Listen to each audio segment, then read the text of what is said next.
I'm Shauna Smith, along with my co-host Adam Shapiro, and you've been listening to the CEOs of Facebook, of Twitter, of Google here for the last couple of hours, answering lawmakers' questions, just really about how disinformation spreads on their platforms. And Adam, they've talked about a number of topics. I mean, it's been everything from Section 230 to how they use algorithms to recommend content, and then all the way to the roles that they played in the Capitol riot back on January 6th. That's correct. There were also a ton of questions about the algorithms that are the model for these businesses. We've addressed this issue in the past when we've discussed, there was that documentary from former insiders at these big tech companies, which talk about how they reinforce when you push on something or like something, you get more of that something. So there were questions from different Congress people about that. Mike Doyle, who is a Democrat from Pennsylvania, said that, look, we need to have the ability to audit your authority of your technologies. He was talking about reining in the spread of disinformation. And then he said, quote, "We will legislate to stop this. The stakes are just too high." So the tech executives, as expected, are taking a beating, but where Congress goes with this is the next question, right, Shauna? Yeah, exactly. I mean, that's the big question here, just in terms of we've seen these types of hearings before, but then the big question down the road is what this means for future regulation, if and when we would possibly see something on that. But let's get to our tech editor, Dan Halley, who has, of course, been closely watching this hearing for us. And Dan, I guess, what are the couple things that really stand out to you from what we've heard over the past couple of hours?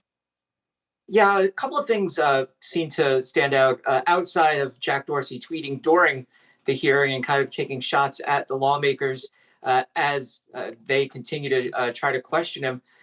There's been a lot of conversation out of the gate about the welfare of children and how they're treated on the social networks that are available, and how the companies kind of try to keep them hooked. There was discussion of Mark Zuckerberg and Instagram's nascent Instagram for kids that would basically be for people under 13 to use Instagram.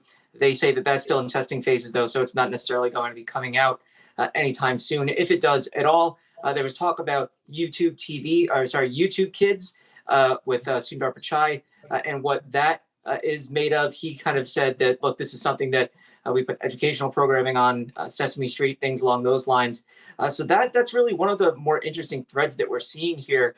Not very much substantive conversation on what actually to do about misinformation and disinformation. A lot of the same kind of political talking points that we've seen in the past about so-called conservative bias, which, again, we really haven't seen any evidence of, but there's been evidence to the contrary in the past brought forward. And talks of the spread of hate speech and things along those lines have been brought up.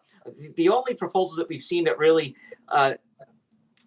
look for solutions have come from the three CEOs, with Mark Zuckerberg saying, look, there needs to be limited changes to Section 230 for large companies, not small companies. Sundar Pichai saying that there needs to be some additional transparency for different things that tech companies do. And then Jack Dorsey pushing forward what he calls his Blue Sky initiative at Twitter. And that's kind of a proposal for an open source kind of setup for social networks that people could then be able to understand better as far as algorithms go. So not much really substantive, though we really weren't expecting to see anything along those lines with a hearing of this format anyway.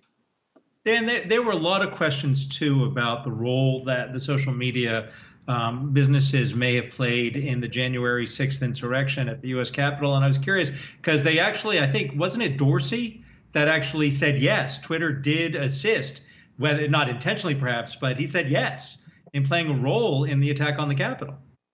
Yeah, there was questions going back and forth about whether misinformation or these sites are responsible for misinformation or they allow it to spread. And yeah, Dorsey's been seemingly the only one that's willing to give yes or no answers, whether or not he's doing that because he just wants to get this over with or because he believes them.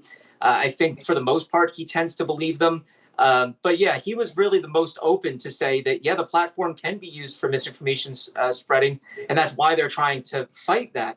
Obviously, these platforms are used in ways to spread disinformation, misinformation, and hate speech. Otherwise, they wouldn't be having this hearing to begin with, and they wouldn't have programs internally to stop that. But for Jack Dorsey to come out and say, look, yes, it can happen, and we're trying to stop it, I think that is refreshing to see to a degree.